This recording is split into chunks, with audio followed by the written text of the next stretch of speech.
पढ़ी लिखी बहू से अच्छी अनपढ़ बहू का खाना। बहन, मैंने तो कभी सोचा ही नहीं था कि इतने अच्छे घर से मेरी बेटी का रिश्ता आएगा। कहाँ मेरी बेटी अनपढ़ और आपका बेटा पढ़ा लिखा। जब मेरी बेटी 8 साल की थी तभी उसके पापा का देहांत हो गया। मैं गरीब विधवा 4 बच्चों को कैसे पालती, इसीलिए अपनी बड़ी बेटी को पढ़ा ना सकी।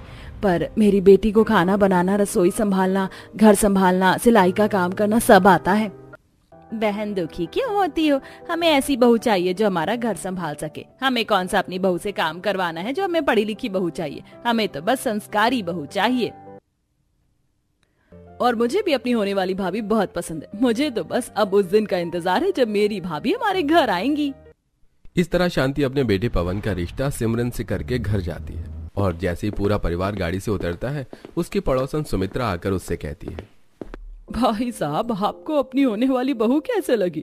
मैंने सुना है कि लड़की अनपढ़ है। अब भला आप पढ़े लिखे बेटे की शादी उस अनपढ़ से तो नहीं करवाने वाले? अरे क्यों बहन, अगर लड़की अनपढ़ है तो क्या उसकी शादी नहीं होगी? हमें तो लड़की बहुत पसंद आई है और हमने रिश्ता भी तय कर दिया है। अगले ही महीने मेरे पवन की शादी है। विनोद की बात सुनकर सुमित्रा को बड़ी हैरानी होती है और विनोद अपने पूरे परिवार के साथ अंदर चला जाता है। इसी तरह 2-3 दिन बीत जाते हैं और जब शांति छत पर कपड़े डाल रही होती है तो सुमित्रा शांति को देख उससे कहती है, ये क्या किया बहन तुमने? अपने बेटे का रिश्ता तुमने एक अनपढ़ लड़की से करवा दिया। अब बताओ, वो गांव की अनपढ़ लड़की कैसे तुम्हारा घर संभालेगी? वो तो अच्छा खाना बनाना भी नहीं जानती होगी। उसे तो बस वही दाल चावल रोटी सब्जी आता होगा बनाना, क्योंकि गांव के लोगों ने कभी अच्छा खाना ही नहीं खाया होगा, तो बनाना कहाँ से जानेंगे? ये तुम्हारी गलत फहमी है। वैसे भी हमें हमारे घर के लिए पढ़ी लिखी नहीं, एक होशियार बहू चाहिए जो मेरे घर की रसोई संभाल सके और हमें अच्छा खाना बनाकर खिला सके। और मेरी बहू हर तरह का खाना बनाना जानती है और सिलाई भी जानती है। तुम कुछ भी बोलो बहन, जितने अच्छे से पढ़ी लिखी लड़की घर संभाल सकती है उतने अच्छे से अनपढ़ लड़की नहीं। तुम देखना, मैं अपने बेटे की शादी एक पढ़ी लिखी लड़की से कराऊंगी जो मेरी रसोई भी संभालेगी और हम सबकी हेल्थ का ख्याल भी रखेगी। भला अनपढ़ लड़की को क्या पता कि किसी मरीज को कैसा खाना दिया जाता है। सुमित्रा ताने मारकर वहां से चली जाती है। समय गुजरता है और बहुत जल्द सिमरन और पवन की शादी हो जाती है। आओ आओ बहू, तुम्हारा इस घर में स्वागत है। तुम इस घर की बहू नहीं, हमारी बेटी हो और इस घर की रसोई की जिम्मेदारी भी तुम्हारी है। इसलिए बेझिझक जो बनाने का दिल करे वो बनाना। माँ, अब और कोई रस्म तो नहीं है? मैं बहुत थक गया हूँ, अब हमें थोड़ी देर आराम करने दो। भैया को भाभी से अकेले में बात करने की कितनी जल्दी है। भैया, हम आपका टाइम वेस्ट नहीं करेंगे। वैसे भी कल भाभी की पहली रसोई है, वो भी बहुत थक गई है। भाभी, आप और भैया अब आराम कर लो क्योंकि कल आपको जल्दी उठना है। घर आते ही सिमरन को अपने ससुराल वालों का काफी सारा प्यार मिलता है और वो अगली सुबह जल्दी उठकर रसोई में जाती है, जहाँ काजल और शांति सिमरन से कहती है, बहू, रसोई में पनीर, मटर, सब्जी, चाप, राजमा, छोले सब कुछ रखा। तुम्हें जो आता है तुम वो बनाओ, हम तुम्हें कुछ नहीं बोलेंगे। भाभी, ऐसा खाना बनाना कि सब उंगलियां चाटते रह जाएं। आप सब फिक्र मत कीजिए, मैं आप लोगों को निराश नहीं करूंगी। इस तरह सिमरन खाना बनाने की तैयारी शुरू कर देती है। अब वो जल्दी से पहले सब्जी काटती है, चावल धोती है, दाल रखती है और कुछ ही देर में उसका खाना बन जाता है। खाने की खुशबू इतनी ज्यादा होती है कि आसपास के मोहल्ले में उसकी खुशबू जाती है। आज किसके घर में 56 भोग बन रहे हैं? क्या गजब की खुशबू आ रही है। अरे भाग्यवान, हमारी जो पड़ोसन है उसके बेटे की शादी हुई है। आज उसकी बहू की पहली रसोई है, शायद उसी के घर से खुशबू आ रही है।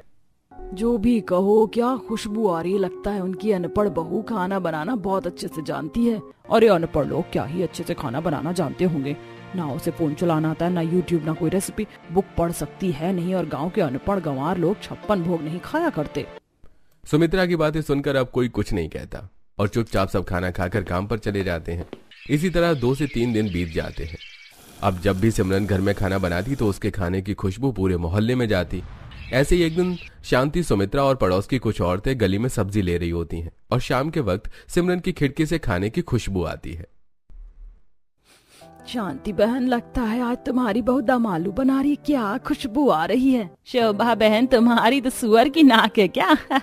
बिल्कुल सही पहचाना। आज मेरी बहू भरवा भिंडी, दम आलू, जीरा राइस और गोभी के पराठे बना रही। मेरी बहू भले ही अनपढ़ है पर रसोई संभालना बहुत अच्छे से जानती है। तुम्हारी बहू 2-4 पकवान बनाना क्या जानती है? तुम अपनी अनपढ़ बहू पर इतना गुमान कर रही हो। देखना बहुत जल्द मैं भी अपने बेटे की शादी करवाऊंगी और एक पढ़ी लिखी बहू लेकर आऊंगी जो ना सिर्फ खाना बनाना जानती होगी बल्कि हेल्थ कॉन्शियस भी होगी। और मैं कैसे मान लूं कि तुम्हारी बहू इतना अच्छा खाना बनाना जानती है? जरा खिलाओ अपनी बहू के हाथ का खाना तो जाने। शांति सुमित्रा की बात सुनकर चिढ़ जाती है और घर में आती है। अब अगले दिन सुबह सुबह जल्दी उठकर सिमरन फिर से सबके लिए आलू का पराठा, रायता और पुलाव बनाती है। बहू बन गया खाना, अब जल्दी से थोड़ा खाना एक प्लेट में निकाल दे। हमारी एक पड़ोसन है, उसे तुम्हारे हाथ का खाना खाना है। जरा मैं उसे तुम्हारे हाथों का खाना टेस्ट करवा कर आती हूँ। शांति बर्तन में थोड़ा सा खाना लेकर अब सुमित्रा के घर जाती है और दरवाजा पंकज खोलता है। क्या खुशबू है माँ? बेटा ये खाना मैं तुम्हारी माँ के लिए लाई हूँ, खाकर बताना जरूर तुम्हें मेरी बहू के हाथ का खाना कैसा लगा। शांति खाने के साथ सुमित्रा को ताने भी देकर चली जाती है और शांति के जाते ही पंकज अपनी माँ से कहता है, माँ खाने की खुशबू तो बहुत अच्छी आ रही है, आप मुझे यही लंच में दे दो। अपने बेटे को शांति की बहू के हाथों के खाने की तारीफ करता देख सुमित्रा जल जाती है और शाम को जब सुरेश घर आता है तो वो अपने पति से अपने बेटे की शादी की बात करती है। सुनिए जी, अब हमारे भी घर में एक बहू की जरूरत है। आप पंकज के लिए कोई पढ़ी लिखी लड़की देखिए। अरे सुमित्रा, तुमने तो मेरे मुंह की बात छीन ली। मेरी नजर में तो एक लड़की भी है जो कि पढ़ी लिखी के साथ साथ जिम भी जाती है और हेल्थ डाइटिशियन भी है। बिल्कुल तुम्हारी पसंद की लड़की है वो। मेरा दोस्त बहुत तारीफ कर रहा था उस लड़की की। इस तरह सुरेश सुमित्रा को एक लड़की के बारे में बताता है। अब समय गुजरता है और सुमित्रा भी पंकज का रिश्ता एक पढ़ी लिखी नेहा नाम की लड़की से तय कर देती है। ऐसे ही एक दिन शांति, सिमरन और काजल साथ मार्केट जाती हैं तो वहीं सुमित्रा भी अपनी बेटी के साथ अपने बेटे की शादी का कार्ड छपवाने जाती है और दुकान के बाहर ही दोनों की मुलाकात हो जाती है। अच्छा, तो अब अपनी बहू को मार्केट भी घुमा रही हो ताकि अच्छी रसोई संभालने के साथ साथ वो अच्छी सब्जियां भी खरीद सके। वैसे मैं अपने बेटे की शादी का कार्ड छपवाने आई थी। जानती हूँ मेरी बहू बहुत पढ़ी लिखी है, तुम्हारी बहू की तरह अनपढ़ नहीं। देखना अब जब मेरी बहू आएगी तो ऐसा खाना बनाएगी कि सब मेरे घर के बाहर लाइन लगा कर रहेंगे। ये तो बहुत अच्छी बात है आंटी जी। वैसे हमें सब्जी लेने में देरी हो रही है, आप शादी का कार्ड अंदर जाकर छपवा लीजिए, हम सब्जी ले लेते हैं। सिमरन की बात सुनकर काजल और शांति हंसने लगती हैं तो वहीं सुमित्रा और करिश्मा चिढ़ जाती हैं और वो लोग अंदर जाकर शादी का कार्ड छपवाते हैं। समय गुजरता है और बहुत जल्द पंकज की शादी नेहा से हो जाती है और जब नेहा अपने ससुराल आती है तो सुमित्रा उससे कहती है, बहू ना सिर्फ हम बल्कि मोहल्ले की सारी औरतें तेरा बेसब्री से इंतजार कर रही थी। अब मैं सबको दिखाऊंगी कि पढ़ी लिखी बहू और अनपढ़ बहू के बीच में कितना फर्क होता है। इसलिए तेरी रसोई हम कल नहीं परसों रखेंगे। कल तू सारे दिन बस आराम करना और हाँ, परसों कुछ मेहमान आएंगे तो तू कुछ अच्छा ही बनाना और ज्यादा बनाना। माँ फिक्र मत करो, मेरी भाभी पढ़ी लिखी के साथ साथ हेल्थ कॉन्शियस भी हैं। डोंट वरी माँ जी, घर आए सभी मेहमान को मैं खुश करके भेजूंगी। बहू के आने से सुमित्रा बहुत खुश होती है और अगले दिन अपने पड़ोसियों के घर जाकर उन्हें इनवाइट करती है। शोभा बहन, सीमा बहन, मेरी बहू की कल पहली रसोई, आप सब भी आना। लंच आप लोगों का कल हमारे घर में है। हाँ हाँ बहन, जरूर आएंगे। सुमित्रा बहन कितनी खुश है, देखो जरा कैसे सभी के घर जाकर उन्हें इनविटेशन दे रही है। एक शांति बहन को देखो, अनपढ़ बहू है, शायद इसीलिए उसने आज तक किसी को अपनी बहू के हाथ का खाना नहीं खिलाया। वो सब तो ठीक है, पर लगता है सिमरन बहू फिर से कोई चटपटा खाना बना रही है। क्या खुशबू आ रही है। सिर्फ उसके घर से अच्छे खाने की खुशबू आती है, क्या पता बहू बनाती है खुद। पर सुमित्रा बहन की बहू लगता है पढ़ी लिखी के साथ साथ अच्छा खाना बनाना भी जानती है, तभी तो वो सभी को इनवाइट कर रही है। सही कह रही हो बहन। अपने मोहल्ले की पड़ोसन की बातें सुनकर सुमित्रा और ज्यादा खुश हो जाती है और अगले दिन मोहल्ले की कुछ औरतों को अपने घर बुलाती है। तो वहीं नेहा रसोई में घर आए मेहमानों के लिए अपनी पहली रसोई में फ्रूट सलाद, वेजिटेबल सलाद, पोटैटो सैंडविच, शेक जैसे डिश बनाती है। भाभी अब तक लंच बना नहीं किया, बाहर खुशबू भी नहीं आई खाने की। करिश्मा, जरूरी नहीं कि खुशबू आए तो ही खाना अच्छा बनाओ। एक बार मेरा खाना देखो, बनकर तैयार है, वो भी सिर्फ आधे घंटे में। चलो अब खाना लगाते हैं। इतना बोलकर नेहा सारा खाना बाहर लेकर जाती है, जिसे देख करिश्मा का मुंह बन जाता है। और जब डाइनिंग टेबल पर सभी मेहमानों को उबला फीका सादा सलाद, उबली हुई सब्जियां, जूस पीने को मिलता है तो उन सब का मुंह बन जाता है। सुमित्रा बहन, तुम तो बड़ा कह रही थी कि तुम्हारी बहू बहुत अच्छा खाना बनाना जानती, पर इसने तो पता नहीं हमें क्या कच्चा पक्का उबला हुआ खाना दे दिया। इससे तो अच्छा हॉस्पिटल का खाना होता है, कम से कम पूरा पका तो होता है।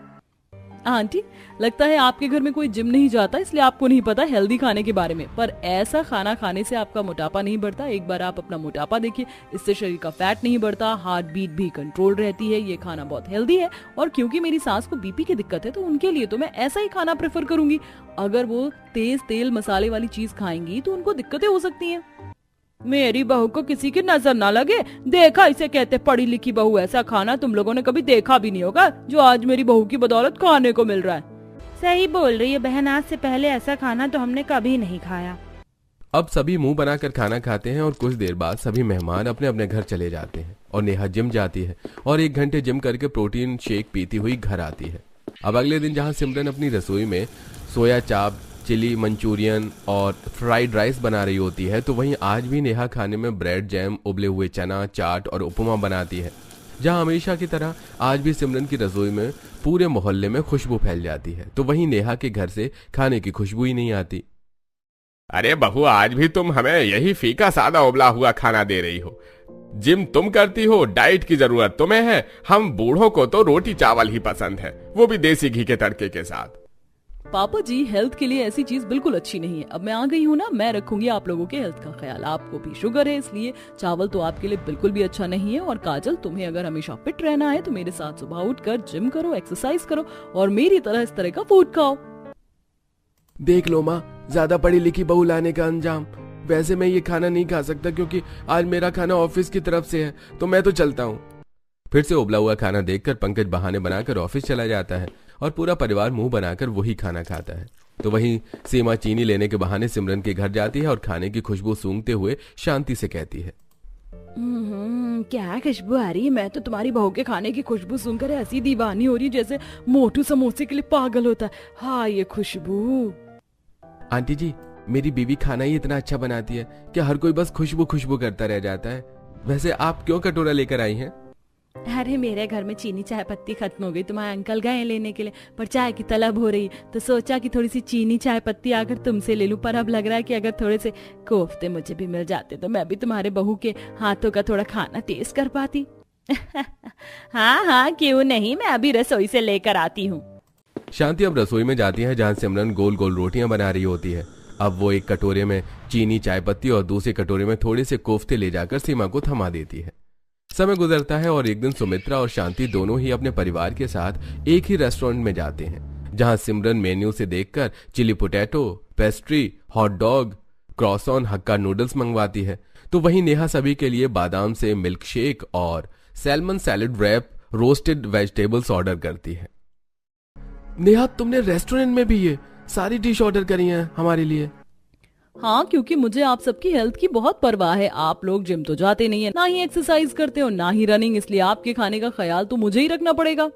मैं उस शांति को ये दिखा रही थी कि मेरी पढ़ी लिखी बहू ही रसोई संभाल सकती है, पर मेरी पढ़ी लिखी बहू से अच्छी रसोई तो शांति की अनपढ़ बहू संभालती है। माँ जी, ये सब कुछ कितना टेस्टी है ना। आप सबकी पसंद को ध्यान में रखकर मैंने ऑर्डर किया था।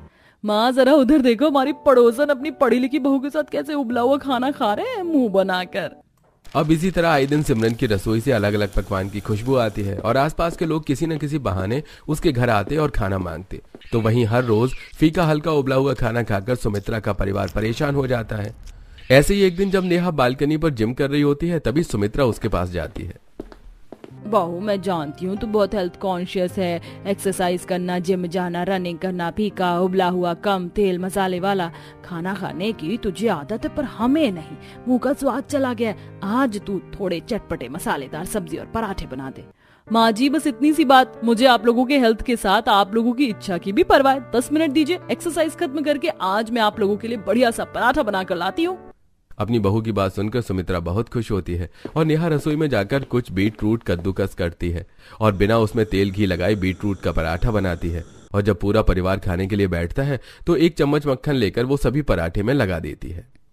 बीट रूट के पराठे खाइए, मैंने सभी में बटर लगा दिया, ये बहुत हेल्दी है, इससे ज्यादा बटर मत लगाना। माँ, मुझे तो पराठे पसंद ही नहीं है, वैसे भी मैं कॉलेज के लिए लेट हो गई हूँ। आप ही खाओ अपनी पढ़ी लिखी बहू के हाथ का खाना।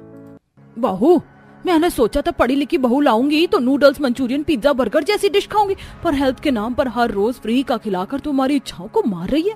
अगर तुझसे नहीं बनता तो रहने दे, मैं अब खुद अपनी रसोई संभालूंगी, क्योंकि रोज रोज मैं अपने बच्चों को इस तरह भूखा जाता नहीं देख सकती। तुझे नजर नहीं आ रहा, पर मुझे सब नजर आ रहा है, कैसे मेरे बच्चे ये रोगी वाला खाना खाकर परेशान हो गए हैं। आज सुमित्रा भी खाना नहीं खाती और नेहा को फटकार लगाती है, जिसे सुनकर नेहा थोड़ी उदास हो जाती है। इसी तरह कुछ दिन बीत जाते हैं और एक दिन नेहा बाहर रनिंग पर जाती है और पार्क में एक्सरसाइज कर रही होती है। उसी रास्ते से सिमरन भी दूध लेकर घर जा रही होती है और सिमरन को देखकर नेहा उसे रोकते हुए कहती है, सिमरन, तुम हर समय घर में रहती हो या फिर रसोई में? थोड़ा अपनी हेल्थ पर भी ध्यान दो। जिम नहीं जा सकती पर घर में एक्सरसाइज तो कर सकती हो, रनिंग तो कर सकती हो। तुम रोज मेरे साथ आना, तुम्हें काफी अच्छा लगेगा। और तुम्हारे घर से हमेशा तेल मसाले वाला ही खाना बनता है। खुशबू तो बहुत अच्छी आती है, पर मैं तुम्हें बता दूं, ऐसा खाना खाने से तुम्हारे घर वालों की तबीयत खराब हो सकती है। मैं जानती हूँ तुम बहुत पढ़ी लिखी हो और मैं अनपढ़ हूँ। मैं तुम्हारी जैसा खाना नहीं बना सकती, पर मुझे अपने घर वालों से बहुत प्यार है, इसलिए मैं उनकी पसंद का खाना बनाऊंगी और तब तक बनाऊंगी जब तक वो बोलेंगे। सिमरन की बात सुनकर नेहा सोच में डूब जाती है और घर जाती है, जहां वो देखती है कि सुमित्रा अपने हाथों से आज फ्राइड राइस, मटर पनीर और मलाई चाप बना रही है। तो वहीं जब सिमरन घर जाती है तो काजल पेट पकड़कर रो रही होती है और विनोद भी कभी इनो पी रहा होता है तो कभी नींबू पानी। काजल, पापा जी क्या हुआ? आप लोगों के लिए चाय बनाकर लाऊं क्या? सिमरन, पापा की तबीयत खराब है, उनके पेट में जलन हो रही है और काजल को कब्ज है, और तुम ऐसे में उन्हें चाय दोगी ताकि उनके पेट में गैस बन जाए। माफ करना, मैं नहीं जानती थी कि चाय पीने से गैस बनती है। पवन की बात सुनकर सिमरन उदास हो जाती है और ये देख शांति को अपनी बहू के लिए बहुत बुरा लगता है। कुछ देर में डॉक्टर आते हैं और चेकअप करके शांति से कहते हैं, तेल मसाला, ज्यादा नमक और बाहर की चीज। कभी कभी खाना अच्छा होता है, रोज रोज नहीं अच्छा लगता। और आप लोग डेली बाहर का खाना खाते हैं, तभी तो ऐसी हालत हुई है। अब से chowmein, pizza, Manchurian, chilli potato, fried rice, Manchurian rice, ये सब बंद करके घर में हल्का तेल मसाले वाला खाना खाना है आपको। ये सब तुम्हारे खाने की वजह से हो रहा है। सही कहती थी सुमित्रा आंटी, बहू पढ़ी लिखी हो तो ही अच्छी है। अनपढ़ बहू के हाथ में रसोई दी और उसने रोज हमें तेल मसाले वाला खाना खिलाकर बीमार कर दिया। पवन, मेरी बहू को कुछ मत बोल, उसकी कोई गलती नहीं है। मैं ही उसे ये सारी चीज बनाने को कहती थी। मुझे अच्छा लगता था जब पड़ोसी हमसे खाना मांगने आते थे, खुशबू सूंघकर मेरी बहू की तारीफ करते थे, पर मैं नहीं जानती थी कि सुमित्रा को नीचा दिखाने के चक्कर में मेरे पति और बेटी की ये हालत हो जाएगी। विनोद और काजल की हालत देखकर शांति को अब बहुत बुरा लगता है। कुछ ही देर में डॉक्टर वहां से चले जाते हैं। तो वहीं नेहा जब ये देखती है कि रोज कैसे उसकी सास इस उम्र में भी खुद से तीनों वक्त का खाना बना रही है और अब पूरा परिवार बिना कोई बहाने के खाना खा रहा है, तो उसे भी काफी बुरा लगता है। और आज वो भी अपनी सास का बनाया वो खाना खाकर कहती है, ये दाल तो परफेक्ट है ना, इसमें मसाले तेज है, ना ही आपने डबल तड़का मारा, हेल्थ के लिए भी सही है। बस रोटी में घी ज्यादा है, चावल भी बॉयल है, ये खाना तो मैं भी खा सकती हूँ। बहू, अब समझ में आ गया ना कि सिर्फ उबला फीका हल्का खाना खाने से ही हेल्थ सही नहीं रहती, बल्कि कभी कभी कुछ तीखा चटपटा खाना खाना भी जरूरी होता है। उस दिन नेहा को भी एहसास हो जाता है कि कभी कभी इंसान को कुछ चटपटा तीखा भी खाना चाहिए, और इसीलिए अब जब वो रसोई में खाना बनाने जाती है तो कम नमक, तेल, मसाले के साथ हेल्थ को ध्यान में रखते हुए अपने परिवार की पसंद का खाना बनाती है। तो वहीं सिमरन भी अब कम तेल मसाले वाला खाना बनाना शुरू कर देती है और दोनों पड़ोसन भी एक दूसरे को नीचा दिखाना छोड़ देती हैं।